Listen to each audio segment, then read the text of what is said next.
My name is Natalie Pierce. I am 34 years old. And last Christmas, I walked into my parents' house in Boulder, thinking I would finally have a peaceful holiday after losing my grandmother. The tree sparkled. The turkey smelled perfect.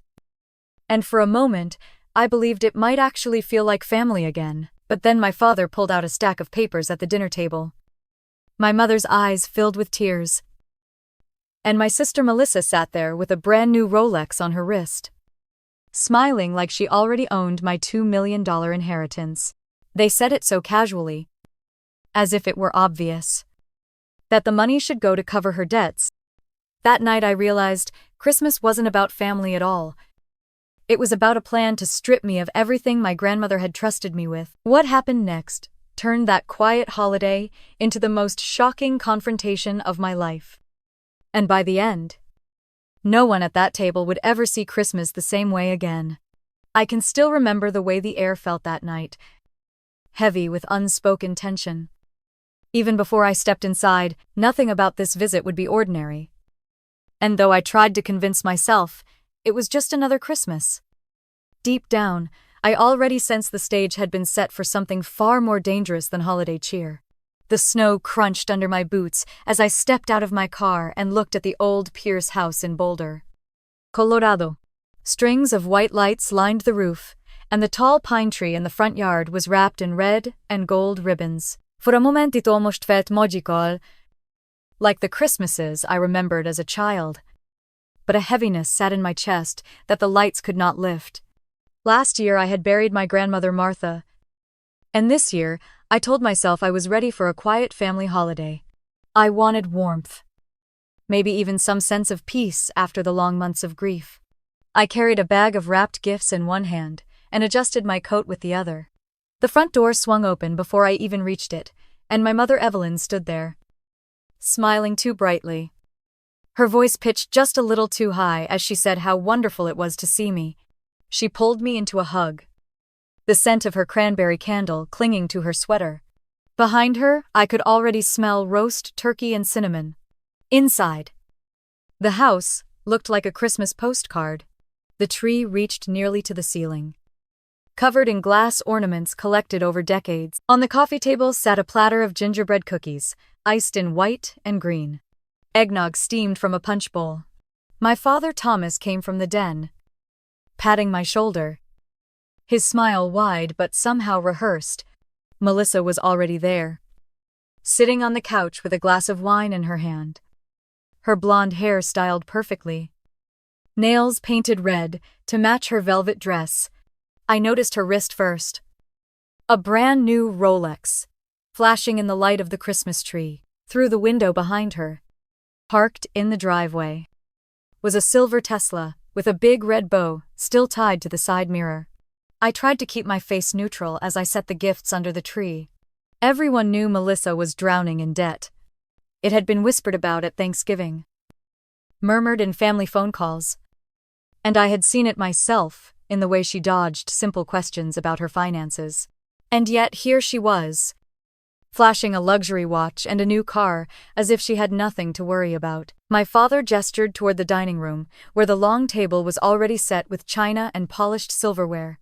He said how this year was going to be special, that after such a hard year we all needed to be together.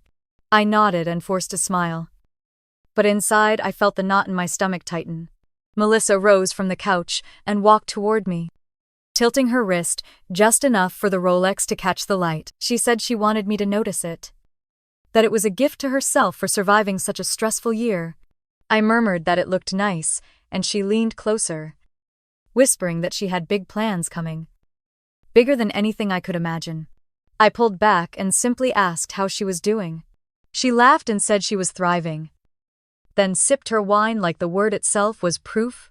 At that moment, my mother called from the kitchen, asking Melissa to help bring out the cranberry sauce. Melissa waved her hand dismissively and said she would in a moment. I followed my mother instead, grateful for the excuse to step away. The kitchen was hot from the oven and smelled of rosemary and butter.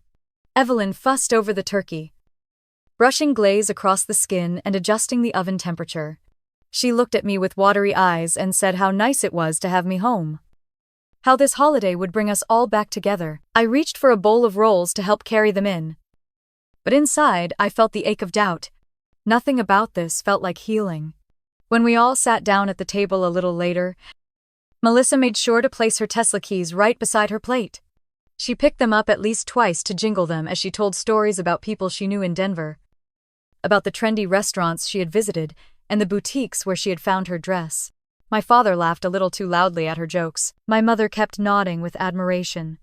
I listened quietly, pushing mashed potatoes across my plate, thinking of the months I had spent at my grandmother's bedside, the long nights in the hospital, the final whispered conversations.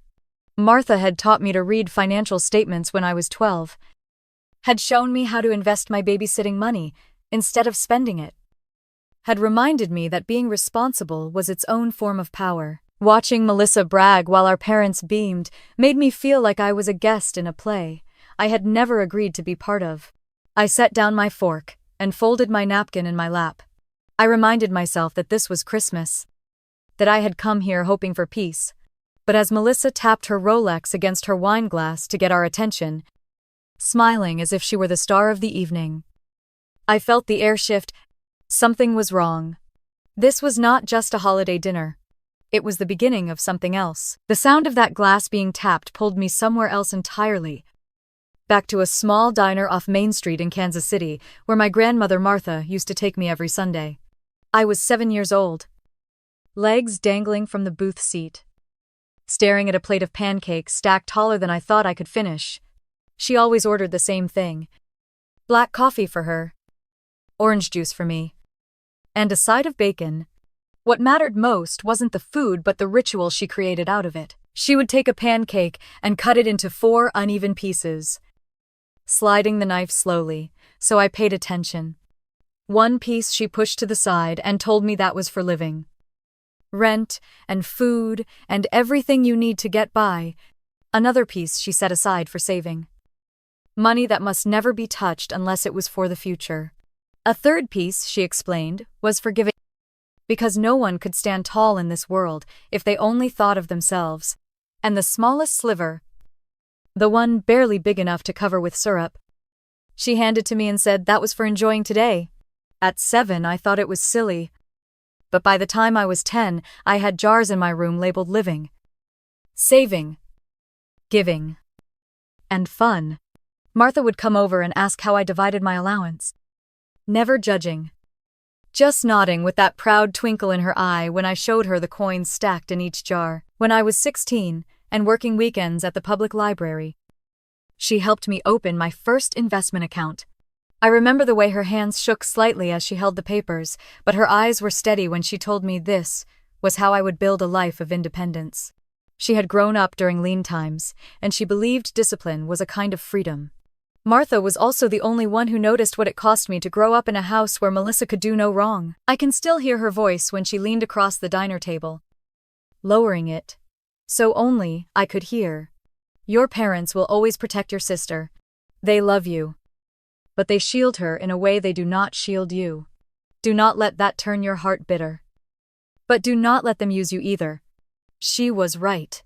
When Melissa blew through her allowance, my parents would slip her extra. When she broke a neighbor's window trying to sneak out, Dad paid for the damage. Meanwhile, I worked double shifts to save for a laptop, only to have that money borrowed away when Melissa had another accident. I told Martha once, tears stinging my eyes, that it wasn't fair. She folded her napkin neatly and said that fairness was not something I could wait for. I had to create boundaries and guard them fiercely.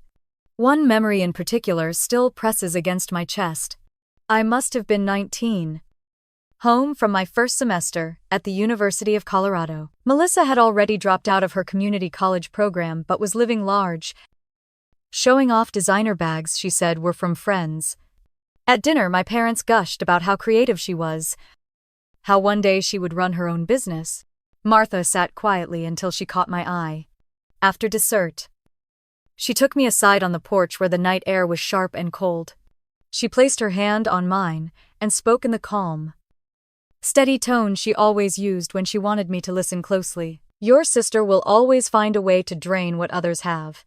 She does not mean to destroy, but she takes without thinking. You must protect yourself.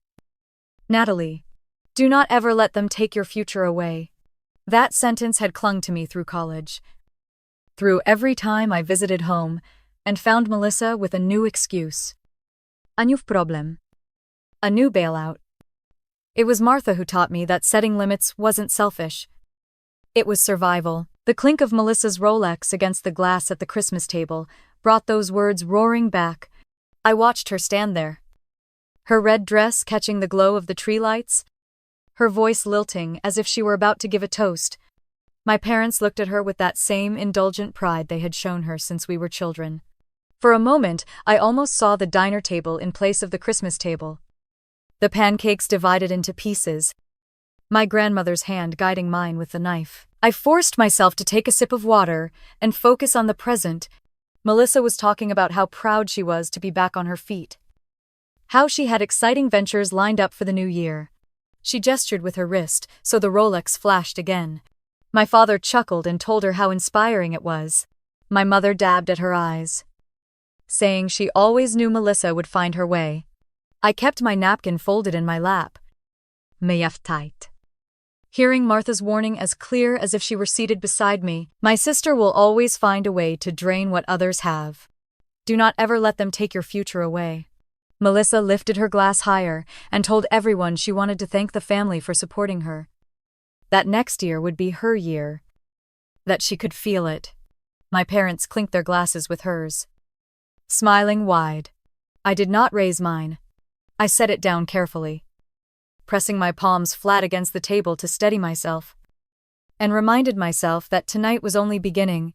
The last time I saw my grandmother alert and strong enough to speak for hours was in the spring of 2023. In a hospital room in Kansas City, where the curtains let in only a thin line of sunlight. Machines hummed beside her bed. But her eyes were sharp when she motioned for me to sit down. She held my hand tightly. Her skin paper thin, yet her grip steady. She told me she needed me to listen more carefully than I ever had before. A few minutes later, a man in a navy suit entered. Carrying a leather briefcase, he introduced himself as Franklin Doyle, her attorney for more than 20 years. His voice was low and calm, but there was something in his eyes that told me this was not just a casual visit. He shook my hand firmly, then placed a stack of documents on the rolling table beside my grandmother's bed. Martha cleared her throat and told him to explain. Franklin opened the folder and began walking me through what they had discussed in earlier meetings. My grandmother wanted her estate, valued at $2 million, moved into an irrevocable trust immediately. While she was still of sound mind, my name would be listed as the sole beneficiary, and Franklin would serve as co-trustee. The transfer would bypass probate completely, meaning that once she passed, there would be no delay, no opportunity for interference. You remember blinking hot, trying to process the number. 2 million. She looked at me and smiled faintly, reminding me of all those pancakes she had sliced in careful sections. She said she had built that money through decades of saving, small investments, and the sale of her house in Kansas City. It was not luck. It was discipline. And she wanted me to benefit from it the way she had always intended. Franklin continued, his pen gliding across the pages as he pointed out specific clauses. One stood out in bold print. No disbursements, loans, or gifts may be made to Thomas Pierce, Evelyn Pierce, or Melissa Pierce without written consent from both trustees. He paused there and looked directly at me. This was the safeguard, he said, to prevent what Martha feared most. She had told him about the years of favoritism, the constant rescues, the enabling. He explained that if Melissa ever genuinely reformed and needed help, there was a process where both he and I would review it together. Otherwise, nothing left the trust. I glanced at my grandmother and saw the relief in her face. She told me she could finally breathe, knowing that what she had built would not be drained by reckless spending or endless rescues. She reached for my hand again and said she loved her son and daughter-in-law. But she knew them too well. They would find ways to pressure me, to guilt me, to tell me I owed it to Melissa. This trust was her gift of protection. As Franklin notarized the papers with a witness from the hospital staff, he leaned closer to me and spoke quietly. You must keep this confidential. Natalie, do not mention the trust to anyone until the time comes. Your parents will assume everything is still tied up in the will. That illusion is to your benefit. He slid the documents back into his briefcase, clicked the latches shut, and gave me a look that was both warning and reassurance. They will try every angle. You must be prepared. That night, I drove back to Denver with my grandmother's words echoing in my head. The highway stretched long and flat under the glow of streetlights, and I gripped the steering wheel so tightly my knuckles were white. $2 million. The number was staggering. But more than that was the responsibility. She trusted me to hold firm against my own family. She trusted me not to give in to guilt or pressure. In the weeks that followed, I visited her every weekend. Sometimes she was too tired to talk. But when she had energy, she reminded me over and over to be careful.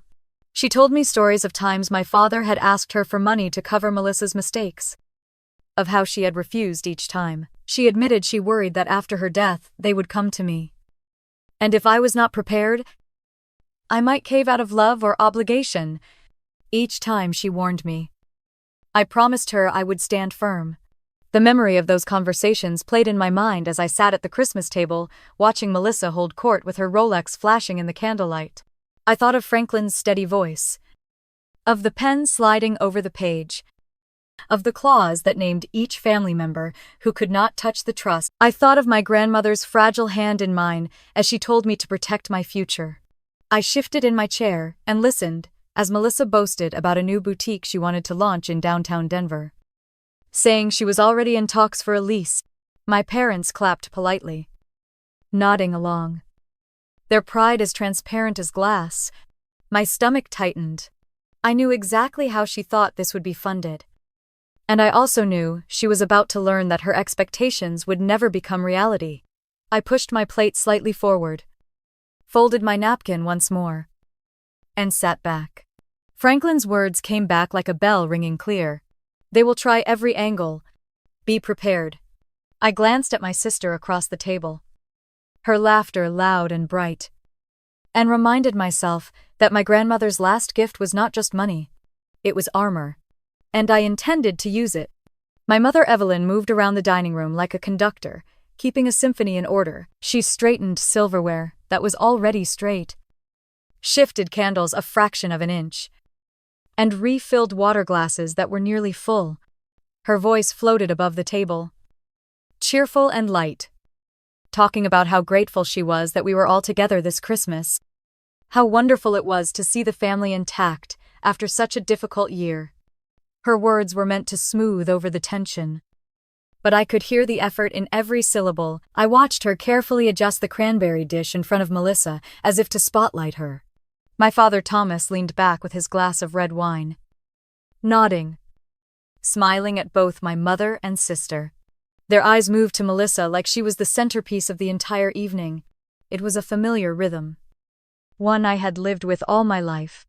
I remembered being 17 and standing in an electronics store, my savings envelope tucked in my jacket. I had worked 6 months shelving books at the public library, counting every dollar so I could buy a laptop before heading to college.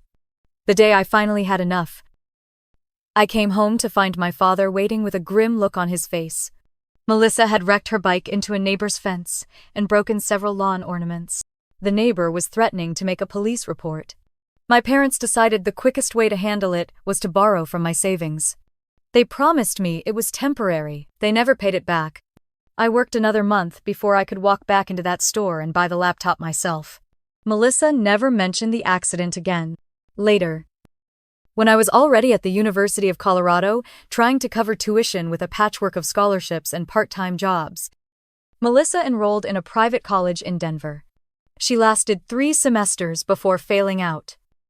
But every time she ran short on tuition or housing, my parents found a way to cover it. They even refinanced the Boulder house once, telling me proudly they were supporting her dream. When I asked about a small contribution to my tuition, they shook their heads. They told me I was smart enough to figure it out on my own, that I would manage. The memories pressed in on me as I sat at the Christmas table watching my mother fuss over Melissa's plate while ignoring mine. I kept my hands folded and listened as Melissa talked about a boutique she wanted to open downtown. My parents nodded along, eyes wide, as if she were announcing the cure for cancer.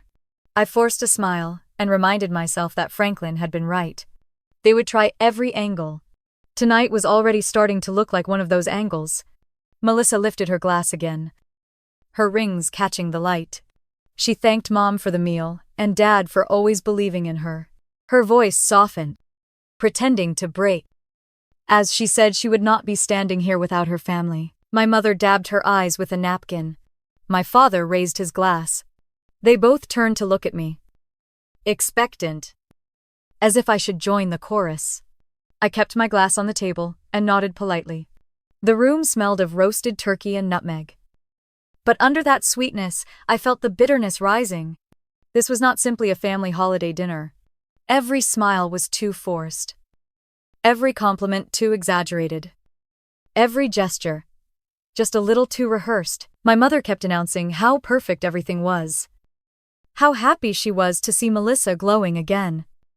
How she had always known her eldest daughter would shine. My father kept repeating how proud he was. It was a script they had practiced.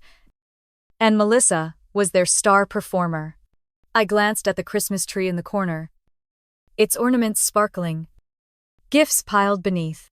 The scene should have filled me with comfort. But instead it felt staged, a backdrop for something larger. As I listened to Melissa describe her plans for a new commercial lease, she claimed she was close to signing. My stomach turned. I recognized the pattern from years ago. The laptop, the refinanced house. Every sacrifice had been dressed up as family unity. Every theft of opportunity disguised as support for Melissa.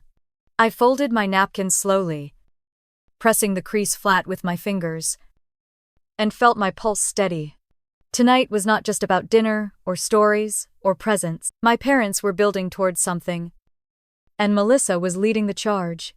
I could feel it in the careful way my mother smiled, in the pride in my father's eyes, in the way Melissa's laugh filled the room like she already owned it.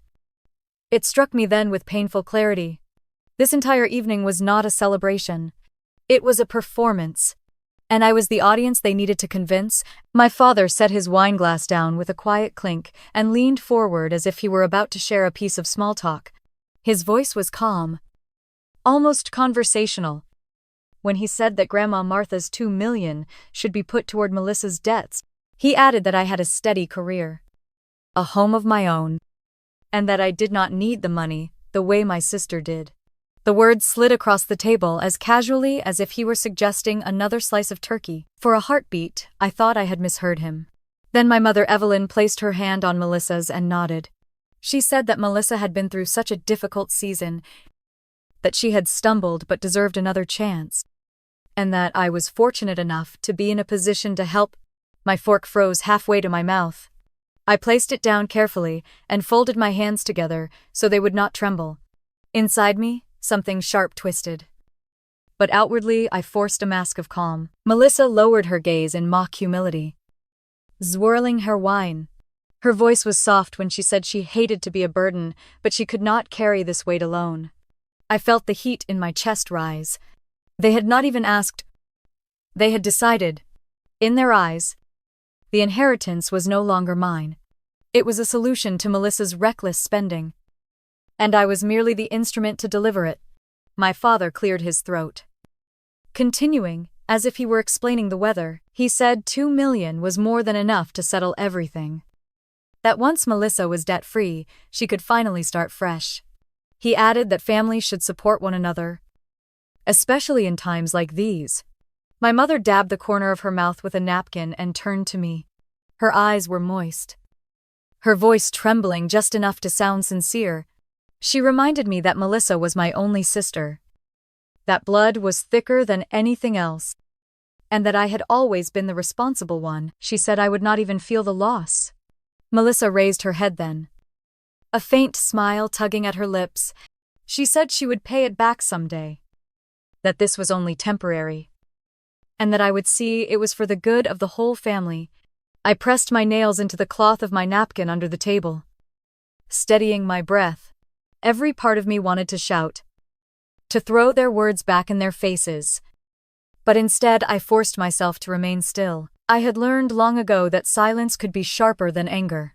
My father watched me carefully, as if gauging whether his plan was landing.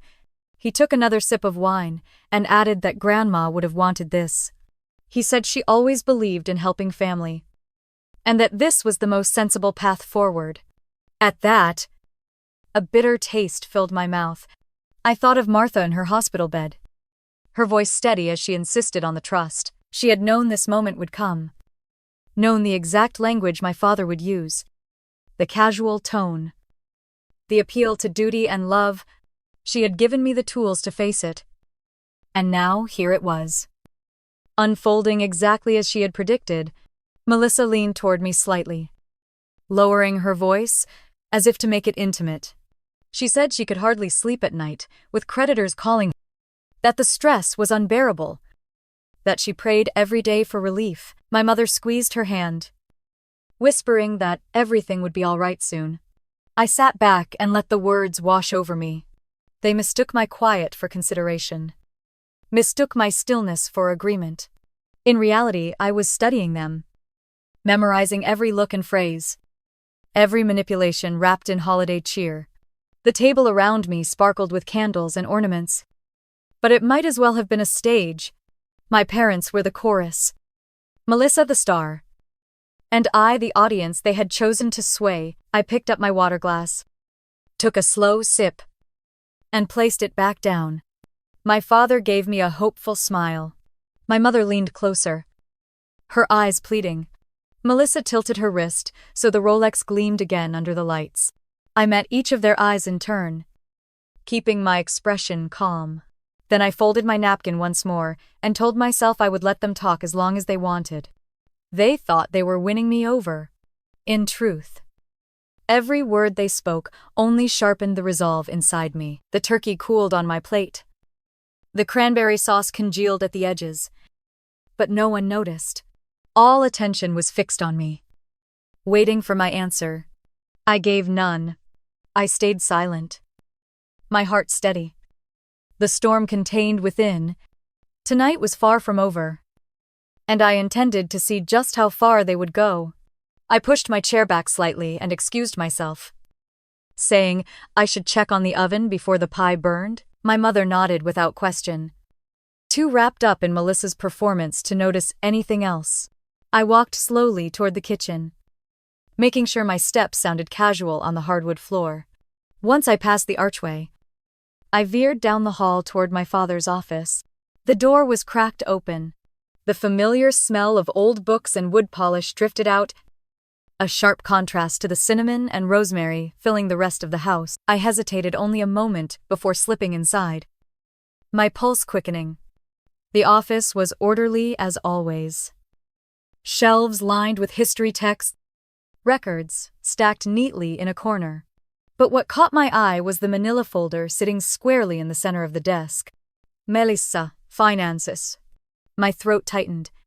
My father's handwriting was careful and precise, the black ink stark against the folder tab. I reached for it with trembling hands and opened it quickly, my heart pounding so loudly I was sure it could be heard from the dining room. The first page was a spreadsheet printed in color. Credit card balances, due dates, minimum payments. The number at the bottom made my stomach flip. $250,000. Interest charges stacked like bricks on her back. The next section detailed bank loans totaling $150,000, with late fees in bold red. A final page showed $30,000 in private notes from individuals. Handwritten IOUs that looked hastily scanned, added together. The figure loomed above me, like a weight too heavy to ignore. Over $400,000. I turned the page again and found emails printed in full. A bank officer warning that foreclosure proceedings on Melissa's Denver condo would begin if she did not bring her account current. Another letter from a collections department demanding payment. My eyes traced the cold, impersonal sentences and then froze when I saw the attachments tucked into the back pocket of the folder. Photographs. Melissa on a beach in Miami. Sunglasses perched on her nose. Champagne glass raised. Melissa in Paris in front of the Eiffel Tower. Wearing a designer coat. Melissa at a resort in Mexico. Sprawled beside a pool with a cocktail in hand. Dates in the corners matched perfectly with the same months she had told our parents she was under unbearable financial strain. I gritted my teeth, bile rising in my throat. These were not the choices of someone crushed by debt. These were the choices of someone living lavishly while expecting others to foot the bill. My grandmother had been right to shield me. And Franklin had been right to warn me. I slipped my phone from my pocket and began snapping quiet photographs of each page. Each email. Each damning image. My hands were steady despite the storm inside me. The shutter clicked softly in the quiet room. A sound I prayed would not carry. Just as I finished the last picture, I heard footsteps in the hallway. My blood ran cold. I slid the folder back into place exactly as I had found it and closed the cover. I straightened, forcing my breath even, and turned toward the bookshelf just as the door creaked open. My mother stood in the doorway, her expression questioning. "What are you doing in here, sweetheart?" I forced a smile, running a finger along the edge of a framed family photograph on the shelf. "Just looking at old pictures. I miss Grandma so much," I said, my voice soft, letting the words carry weight. Her face softened instantly. She stepped inside, glancing at the photo herself, and sighed. "I know," she said. "She loved you so dearly."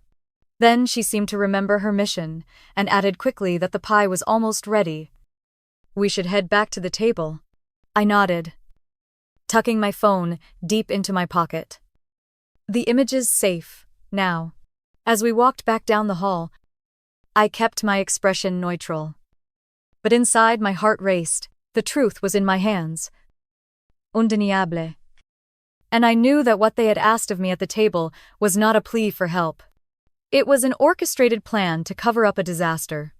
When we reached the dining room, Melissa was laughing loudly, telling another story about how she had connections lined up for her new boutique. My father clapped along. My mother smiled, as if nothing in the world were wrong. I sat down in my chair again, smoothing my napkin over my lap, my mind burning with the photographs tucked away on my phone. They thought they had me cornered, but I was no longer sitting in the dark.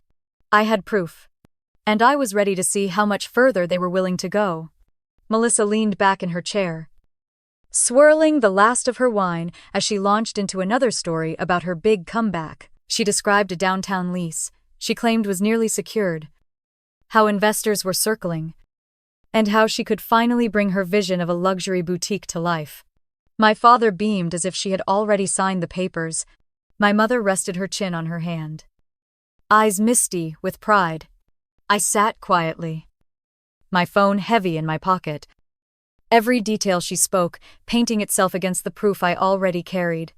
The shrill sound of Melissa's phone cut through her speech, startling the table into silence. She glanced at the screen, her face blanching for a fraction of a second before she forced a smile and held it up. "Sorry.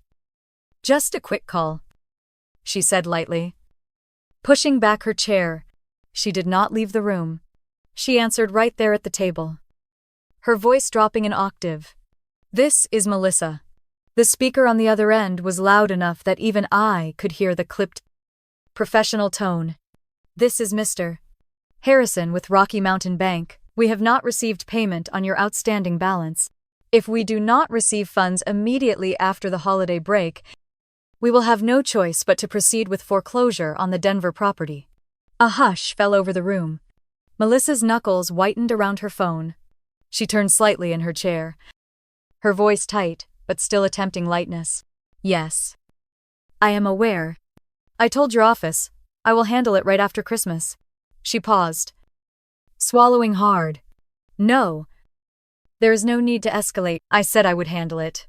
The officer's voice grew sharper. Miss Pierce. We have extended multiple deadlines. This is the final notice. Melissa's hand shot to the volume button, and she pressed the phone to her chest. We will talk later, she said hurriedly, and disconnected the call without another word. The silence that followed was suffocating. My father cleared his throat and laughed weakly.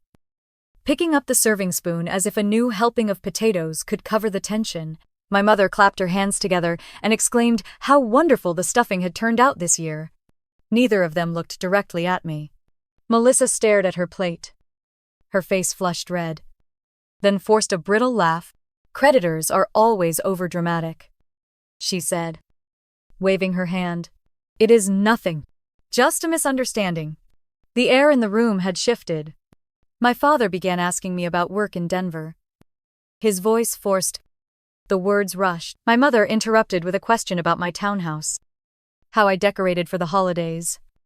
If I still hosted colleagues. Their voices overlapped like two actors improvising badly after forgetting their lines. I glanced at the Christmas tree. The lights twinkling in steady rhythm. A backdrop to the spectacle unfolding. Melissa had just been exposed in front of me. And instead of addressing it, my parents scrambled to smooth it over. The hypocrisy was so naked I almost laughed. Melissa picked up her wine again, her hand trembling slightly, and said she did not want to bore us with financial details. She pivoted into a story about a gala she attended earlier in the year, describing the gowns, the food, the people she claimed she had networked with. My parents leaned forward, nodding, desperate to redirect the evening back to the illusion of success. I let the charade play out, sipping water slowly, my eyes scanning each of their faces. The weight of the folder I had seen earlier pressed against my memory. Over $400,000 of debt.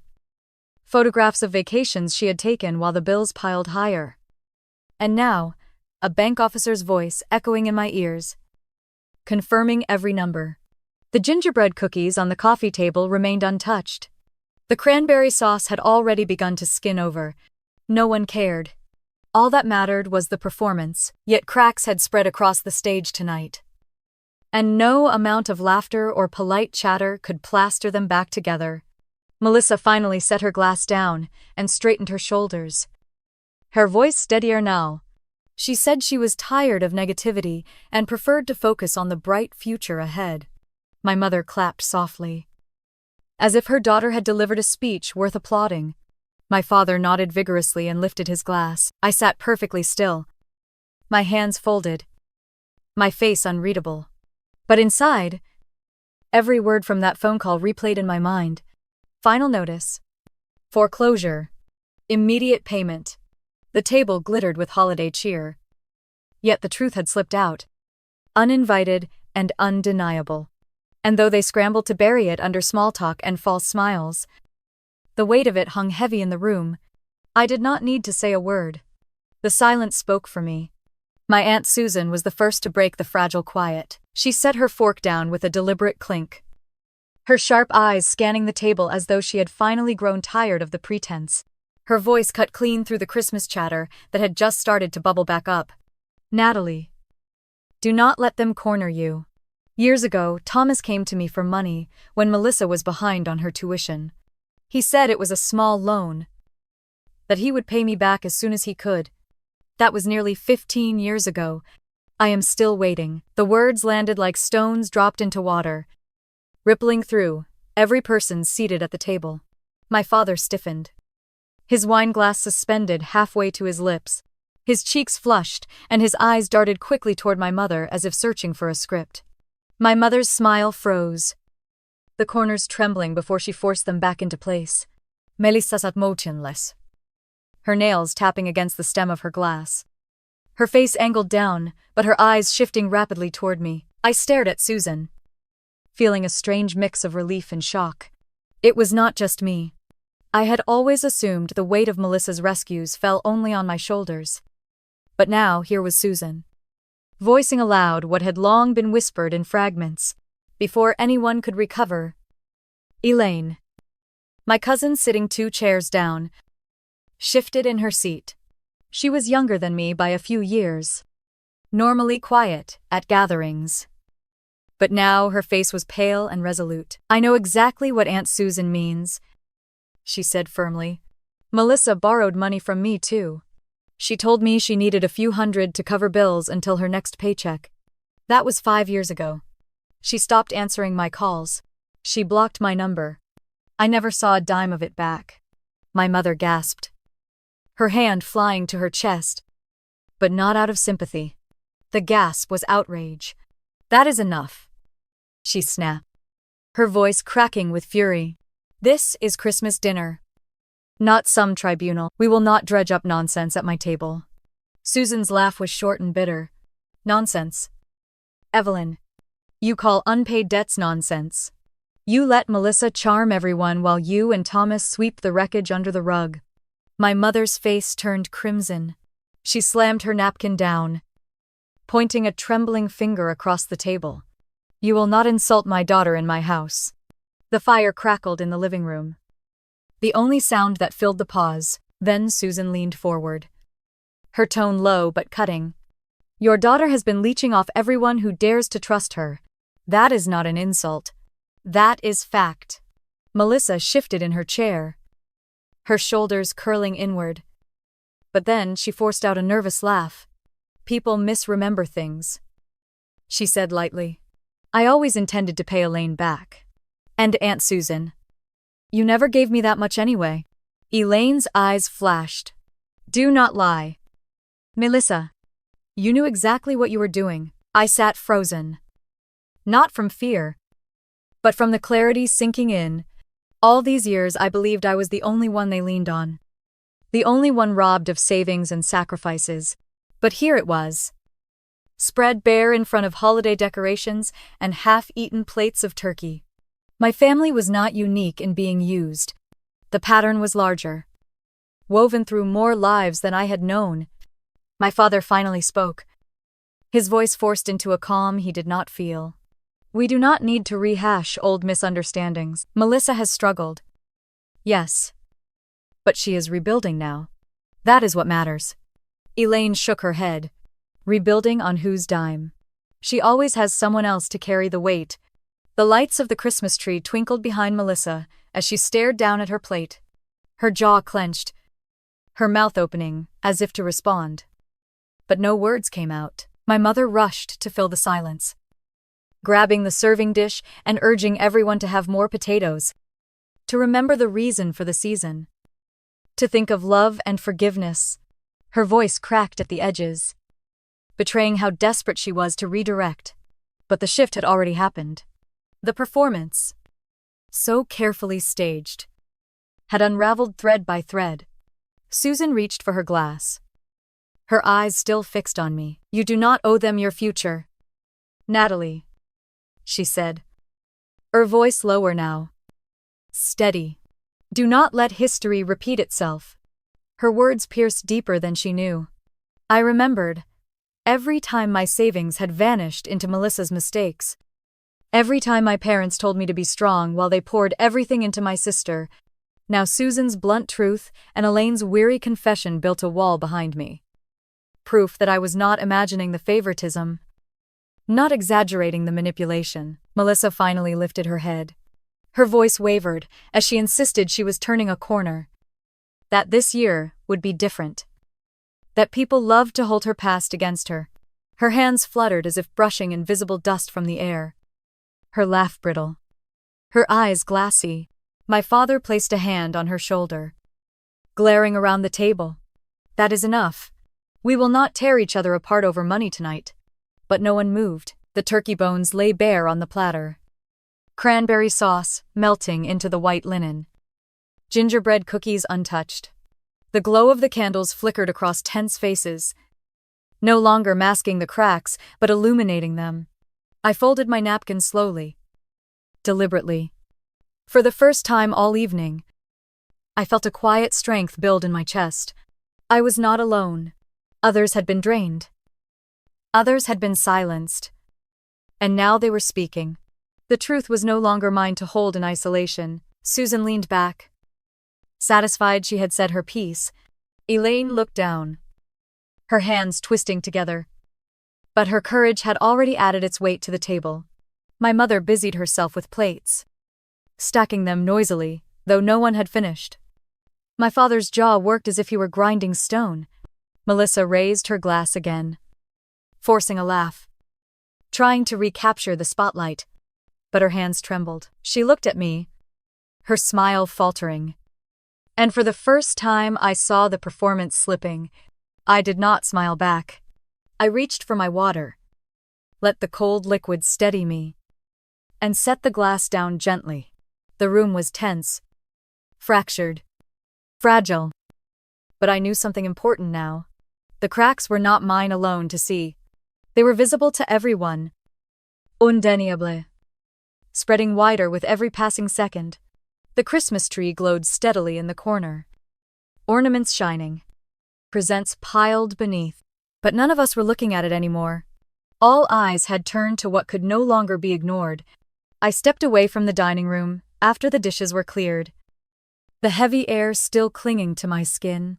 I needed a moment of cold, something sharper than the heat of all those eyes pressing in. Pushing open the sliding door, I walked out onto the back porch where the night stretched wide and silent over Boulder. Snow crunched under the soles of my shoes as I pulled my coat tighter. The air was so crisp it burned my lungs. Someone was already out there, standing near the railing with a cigarette glowing between his fingers. He turned as I stepped out, and recognition hit me instantly. Daniel Brooks. He had dated Melissa years ago. When I was finishing grad school, I had not seen him since, and the lines etched deeper into his face told me life had not been kind.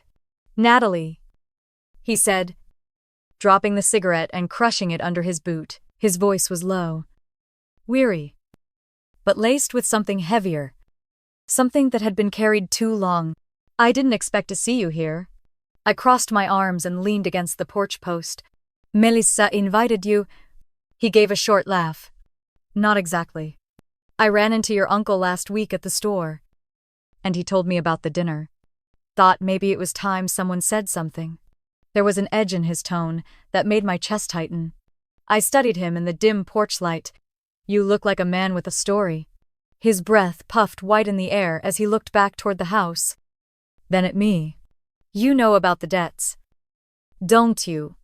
He hesitated, then nodded. "More than they think I know." He rubbed his hands together for warmth.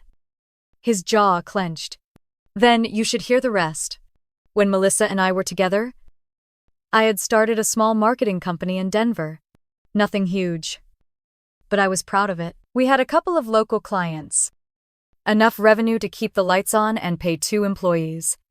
Melissa convinced me she could help with operations. Said she had connections, that she could bring in investors." His voice cracked with bitter laughter.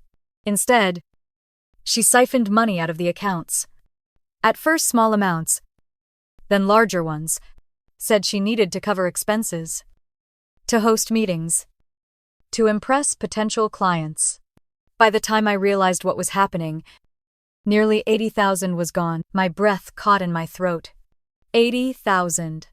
Daniel nodded grimly. I tried to hold on, but the hole was too deep. Clients left. Bills piled up. And within 6 months I had to shut the doors. I lost the business, my apartment, my savings. She walked away without a scratch. For a long moment I could not speak. My hands tightened around the porch railing, the wood icy beneath my palms. This wasn't just family favoritism anymore. This was ruin, inflicted beyond our walls. "Did she ever admit it?" I asked, my voice sharp. Daniel shook his head. "She said it was my fault for not managing better. She blamed me for being naive. Then she left for some trip to New York, with money she still had left." He leaned closer, his eyes hard. "I thought maybe your parents didn't know. But after the business collapsed, Thomas called me. Not to apologize, not to ask questions. He told me to stop talking about it. He said I was bitter, that Melissa was under stress, and that dragging her name would only make things worse. The night pressed in around me, the cold biting. But the heat in my chest flared. So they knew. They knew what she had done. Daniel nodded slowly. They knew. They wanted it buried. The porch light buzzed faintly above us, casting shadows across his face. I felt the ground tilt under me, the weight of what I carried growing heavier with every word. Melissa had not just drained family accounts or begged for bailouts. She had destroyed lives outside this house. And my parents had covered it. Daniel straightened, pulling his coat tighter. I heard them talking in town. People still whisper about it. No one wants to cross your family. But they all know. I came tonight because I thought you should know too. I swallowed hard, my throat dry. Thank you, Daniel, for telling me. He nodded once, then stepped off the porch into the snow, disappearing into the night without another word. I watched him go until the sound of his footsteps faded. The Christmas lights from the dining room spilled onto the porch, muffled laughter and clinking silverware carrying faintly through the glass. Inside, they carried on the charade, pretending the cracks had not split wide open. But now I knew the truth stretched far beyond unpaid loans and family manipulation. I pressed my hand against my chest, feeling the rapid beat of my heart. Daniel's story burned in my mind, every detail sharp and unforgiving. Melissa had not just stumbled, she had taken, exploited, destroyed, and walked away, unrepentant. I turned back toward the house, the warmth glowing beyond the glass. My reflection stared back at me in the pain. Eyes dark, lips pressed tight. If I had ever doubted before, I doubted no longer. Melissa was not a victim of bad luck or misunderstood ambition. She was a predator, dressed in velvet and jewelry, smiling as she drained everyone in her path. The snowflakes drifted heavier now, coating the porch railing in white. I pushed the door open slowly, stepping back into the hum of voices and clatter of dishes. My family looked up, their faces expectant, searching for cues. I slipped back into my chair, my napkin smooth across my lap, my expression calm. Inside me, though, the resolve hardened like ice. Daniel's words had cemented what I already knew. Melissa would never change. And this Christmas dinner was only the stage for their next demand. My father cleared his throat and reached down to the floor, lifting a dark leather briefcase onto the table. The metallic snap of the latches opening cut through the clatter of forks and glasses. He pulled out a stack of papers, clipped neatly, and placed them squarely in front of me, as though he were setting down the main course. His voice was calm, almost gentle. But underneath I could hear the steel. All it takes is your signature, Natalie. Once this is done, everything will be behind us. This Christmas can end in peace. The words settled over the table with deceptive softness, as though he were asking me to pass the gravy. My eyes drifted down to the header on the top sheet. The legal language was dense, but I could recognize enough to understand the intention. Transfer of inheritance, redirection of funds. My grandmother's name printed coldly in bold type. I kept my hands folded in my lap, refusing to touch the papers. My mother leaned forward and reached for me, her hand wrapping around mine. Her skin was warm and damp, her eyes glistening as tears clung to her lashes. If you love this family, you will sign, she whispered, her voice trembling. If you want us whole, if you want your sister to survive, then prove it. Her grip tightened, a plea disguised as affection, her nails biting into my knuckles. Melissa shifted beside her, crossing and uncrossing her legs, her bracelets jingling with every nervous twitch. She tried to keep her voice steady, but bitterness broke through. You have everything you could ever need, Natalie. A career, a house in Denver, vacations, friends. Why are you making this so hard? I glanced at her Rolex as it caught the glow of the candles. The same watch she had flaunted hours earlier. The memory of Daniel's words echoed in my mind. of the 80,000 siphoned from his company, of his life dismantled piece by piece. She was not desperate. She was entitled. My father clasped his hands together, his elbows resting on the table. He gave me the same look he had used when I was a teenager facing discipline. Steady. Persuasive. Commanding. This is only a formality, he said. Your grandmother left more than enough to solve these issues. You will not even feel the difference. It is a small sacrifice for the greater good. Small sacrifice. My grandmother's life's work. Her careful savings. Her trust in me. To him, it was nothing but a tool. Melissa's face flushed. She leaned closer, her voice sharp. You think you are better than me because you budget and save and live like a nun. I have dreams. Natalie, I have vision. You are just hoarding money you will never use. My mother gasped at her daughter's tone, but did not correct her. Instead, she dabbed her napkin against her cheeks, tears slipping freely now.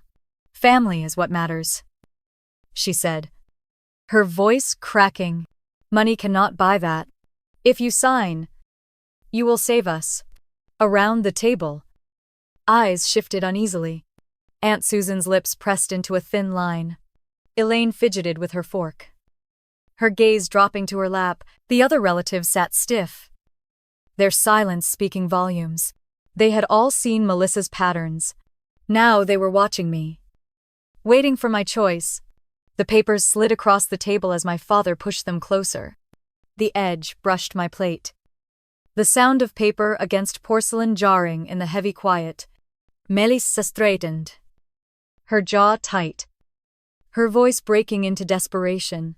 You are ruining Christmas. You are ruining this family. All you have to do is sign. I felt the weight of every eye pressing down, the suffocating pressure of expectation, of guilt, of manipulation honed over years. My throat tightened, but my heartbeat was steady, measured, certain. I thought of Grandma Martha's frail hand gripping mine in that hospital bed. Her words etched into my memory. Protect your future. Do not let them drain you dry. I pulled my hand gently from my mother's grasp and folded both hands on my lap again. My silence stretched, growing heavier with each second.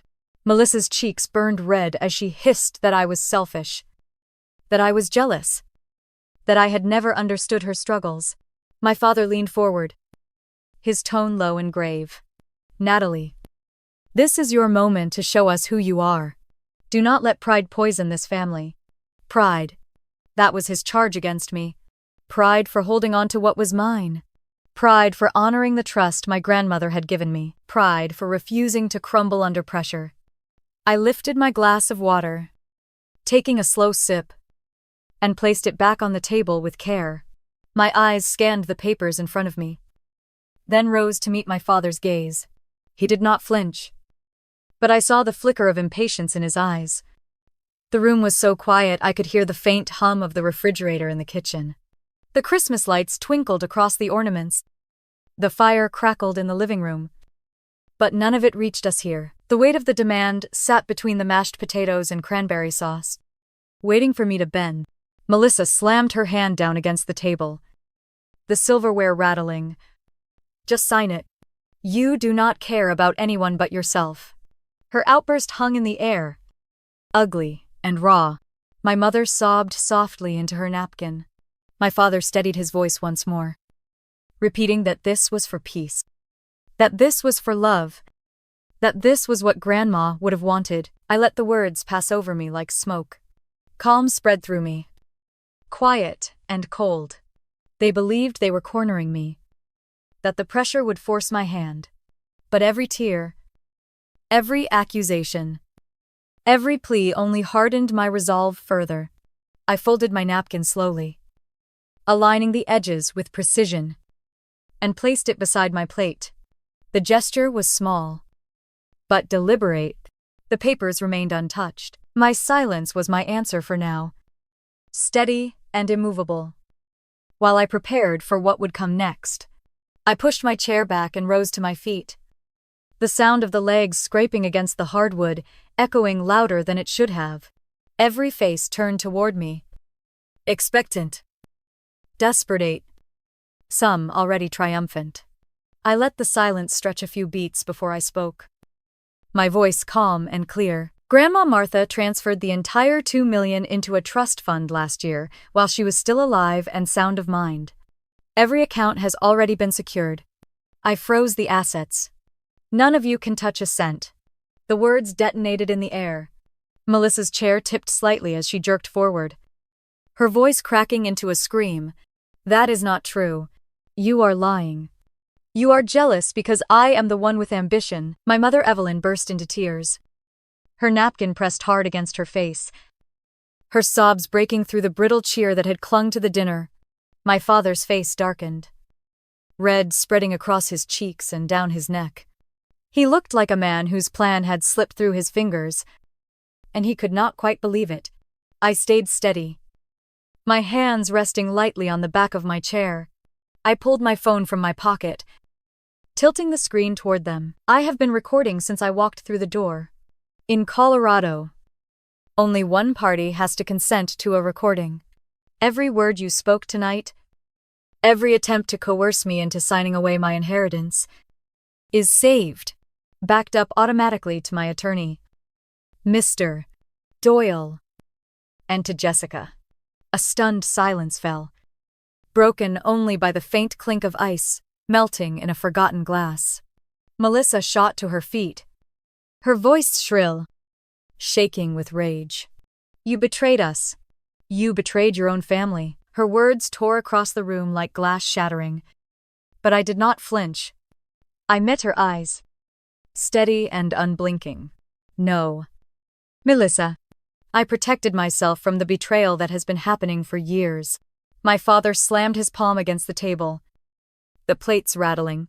Do you have any idea what you are doing? Natalie. You are tearing this family apart. The irony of his words burned hot in my chest. This family was torn apart long before tonight, I said evenly. I was just the only one willing to stop pretending. Melissa's face twisted, her voice rising higher, nearly incoherent. You think you are so perfect with your degrees and your savings accounts. You have no idea what it means to dream. I let her rage.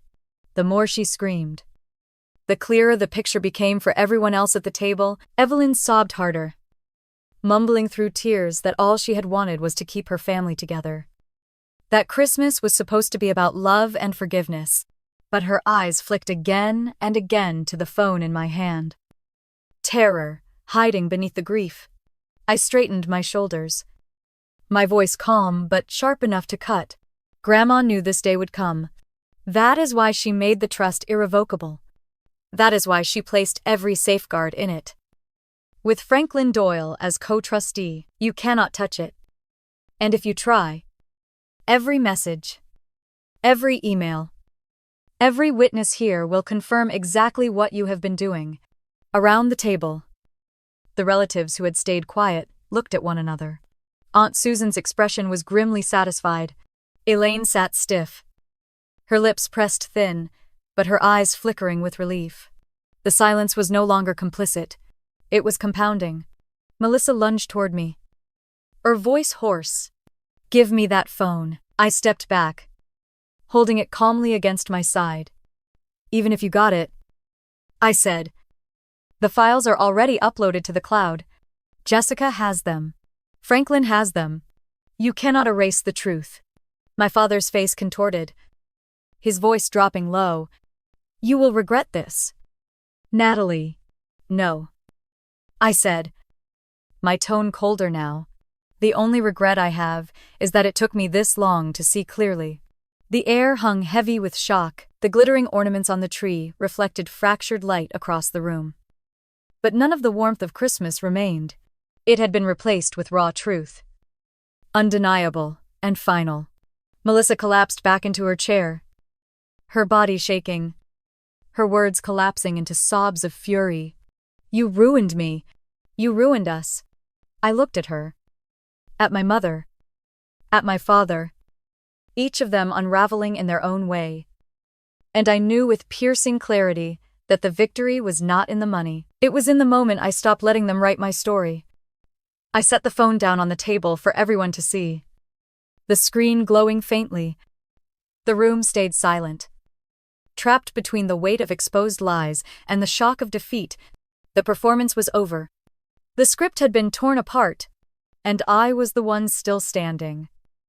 The night outside was still and white when I finally opened the front door and stepped out. Cold air rushed against my face, sharp and biting, yet it felt cleaner than anything I had breathed inside that house.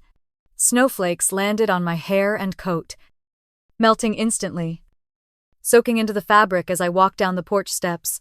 Behind me, muffled voices rose and fell, frantic and desperate. But I did not turn back. Their anger no longer belonged to me. My boots crunched against the driveway, each step marking distance from years of control. The Christmas lights strung along the eaves of the house twinkled cheerfully, an irony not lost on me. Inside, my family's performance had ended in chaos. But out here, the world was quiet. The air cold and pure. I slid into my car, started the engine, and let the heater groan awake.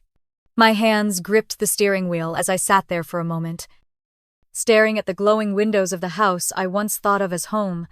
Then, I shifted into drive and pulled away. The silence of that drive back to Denver was heavy but liberating. My chest hurt, but my breathing came easier. I knew something had ended permanently. Something that could never be repaired. What I did not know was what would come next. In the weeks that followed, the fallout spread quickly. Melissa's condo was foreclosed.